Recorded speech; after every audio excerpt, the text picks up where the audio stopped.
сарын 3-ны өдөр Америкийн нэгдсэн улсын Огайо мужийн өсвөр насныхан зориулсан засан хүмүүжүүлэх төвөөс нэгэн эрэгтэй гарч ирэв. Түүний гарч ирэхэд өчнөө олон сурвалжлагчдын анхаарал нь түүн рүү чиглэсэн байлаа.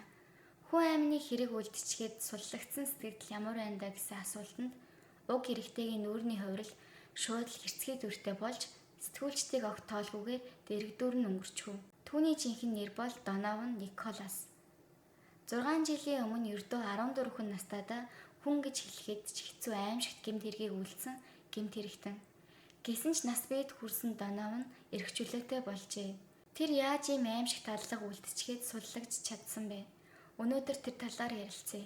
Донован бол 2002 онд төрснийхэн дараахан ээж нь ааваас нь салж Донован аав Шэнтэйгээ хамт амьдрах болжээ.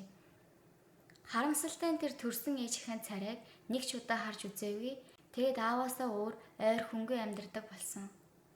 Ингээд 3 жилийн дараа 2005 онд аав нь нэгэн эмэгтэйтэй учир ургуулж эхэлжээ.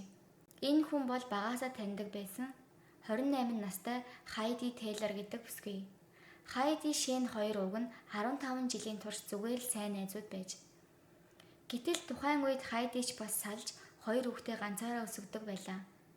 Адилхан нөхцөл байдалтай учраас тэд бие биенийгээ сайн ойлгож дотн харилцаа үүсгэж эхэлсэн байдаг.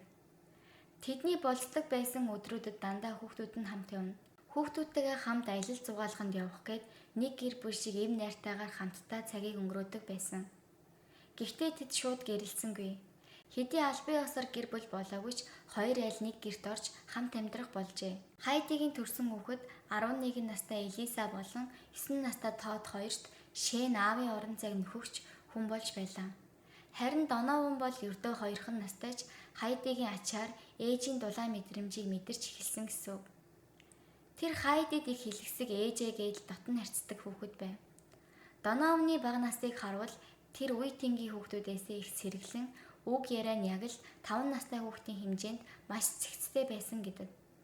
Гэхдээ ер нь бол их дуугүй аавтайгаа нэг хэм яриад байдаггүй. Харин Хайдид бол бүх сэтгэлээ нээдэг, яг л төрсэн ээж шигээ итгэдэг байсан. Хайди ч мөн түүнд ээж шиг нь байжээ.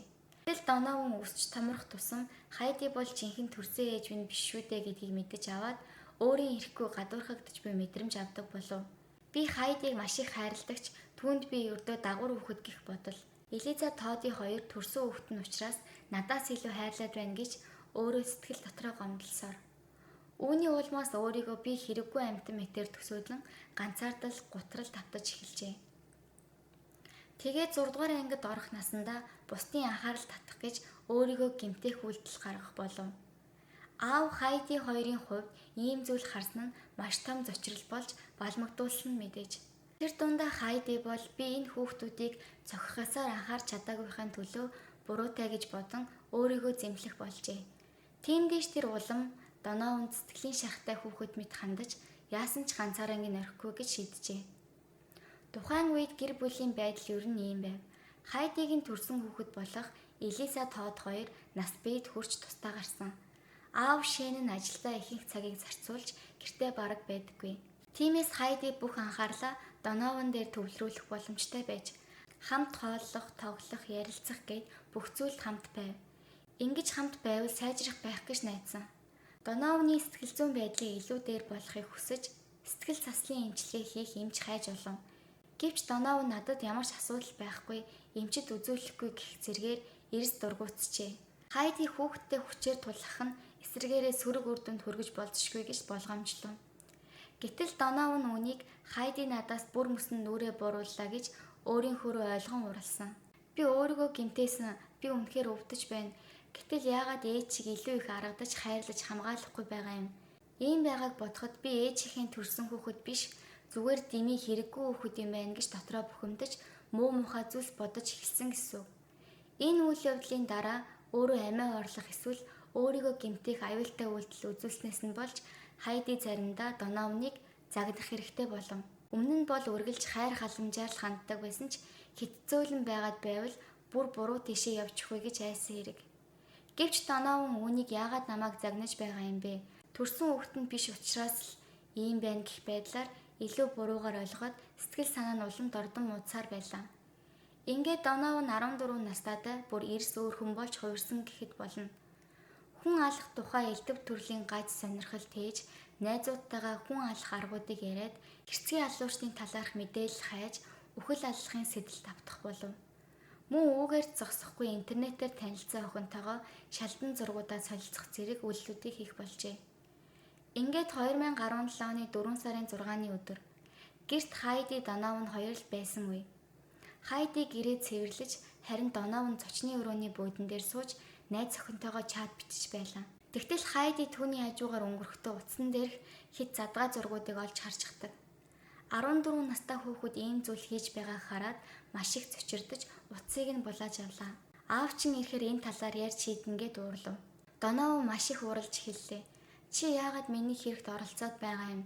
Чи өөр нь миний ээж юм уу гэд ярьж эхэлжээ. Хайди хэлэх үггүй болсон ч зүгээр өнгөрүүлэхгүй чангахан загнаж зандарч эхэллээ. Ингээд Хайди маргалдахгүйгээд өөрийгөө тайвшруулахаар буцаад гал тогоондоо очиж гэрээ өргөжлүүлэн цэвэрлэхээр шийдэв. Гэтэл Донов нь араас нь чимээгүй дагаж ороод гал тогооны шүүгэнээс гал тогооны хутга шүүрч аваад өөрийнхөө өрөө рүү орчихов. Тэр аллах үйлдэхийн өмнө зориултын хувцас өмсөхийг хүсэж байжээ. Тэгээд хар өмд цагаан малгайтай цам зөмсөд улаан палмастраар уруулаа хоёр тал руу сунгаж зурж эхэлсэн байна. Нэг осондоо киноны Жокер шиг инээмсэглэл зурсан гэсэн. Тол руу хараад сэтгэл хангалуун болж за бэлэн боллоо гэжээ. Тэр гал тогоондоо эргэж очиж Хайди руу хутгатайгаа дайрч олон удаа хутгалж эхэлсэн байна. Гинтийн дайралтад өртсөн Хайди аимшигтай орилж зүхтхийг оролцсон ч Доновын араас нь хөөж олон дахин хутгална. Үнэн дээр нэг алхамж холдоход хэцүү байв.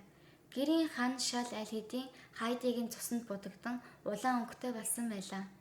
Тэр өдөр Доновын Хайдиг нийт 62 удаа хутгалсан байдаг. Дараа нь тэр хэсэг зур ядарснуу гэлтэй уухан уугаад суужээ. Харин Хайди азар тэр үед амьсгаан тасраагүй бүх биеийн шархатсан ч сүүлчийн үчээ шавхан унтлагын өрөө рүү цогтож өөрийн уцаар цагдаа дуудахыг оролцсон байна. Гэтэл Доновын араас нь хурж ирээд аавынхаа гар буугаар толгоор нь буудаж Хайдиг газар дээр нь амийг нь хороосон гэдэг. Толгоогоо удаалгаж цуснд будагдсан Доновын хэсэг зур зүгээр л чимээгүй суужээ. Дараа нь 911 руу уцтаад ямар ч утга авцалтаагүй зүйл яриад эхэлсэн. Би Хайдиг алжглаа. Гэхдээ энэ би биш. Энэ бол Жэб байсан. Би алахыг огт хүсээгүй. Миний доторх Жэб л тэгсэн гэх мэт.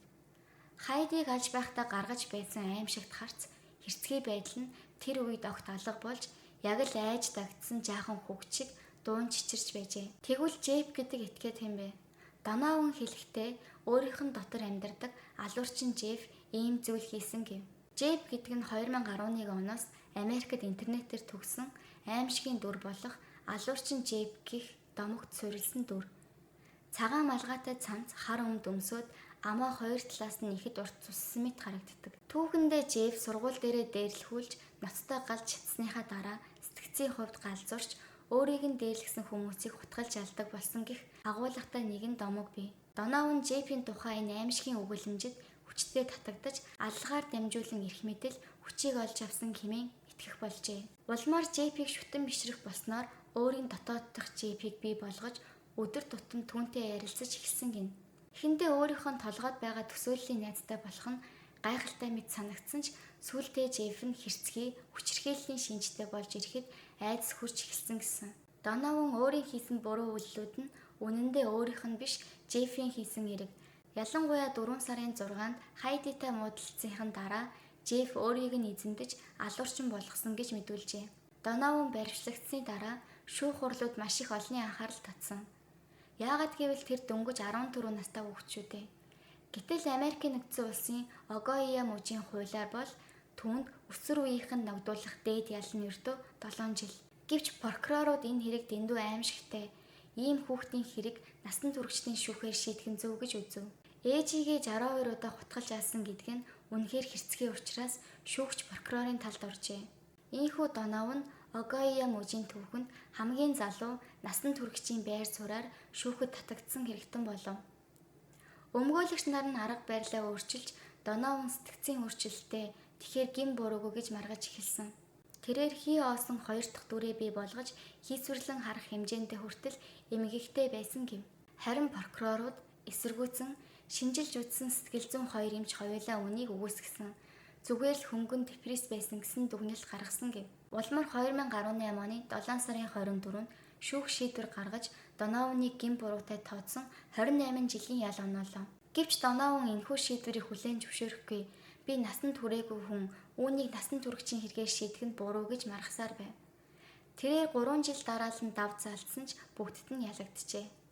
Гэтэл 2021 он том эргэлт боллоо. Америкийн нэгдсэн улсын дээд шүүх хүн амныг хэрэг үйлдсэн ч өсвөр насныхныг насан туршийн адил шийдэхийг бүрэн хориглох шин журам гаргаж мөн өсвөр үеийн эрхийг хамгаалахын Донованыг өмгөөлөн тэр бол залуу хүн дахин зөв замд орох боломжтой гэж мэдэгдэл илгээв.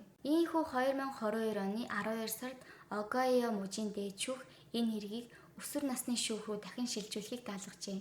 Өмгөөлөгч нь Донован сүүлийн 3 жил хоригдохдоо ганц ч удаа ямар нэгэн хүчирхийллийн хэрэг тарьсангүй тэр өөрийгөө залруулж чадна гэж онцолжээ.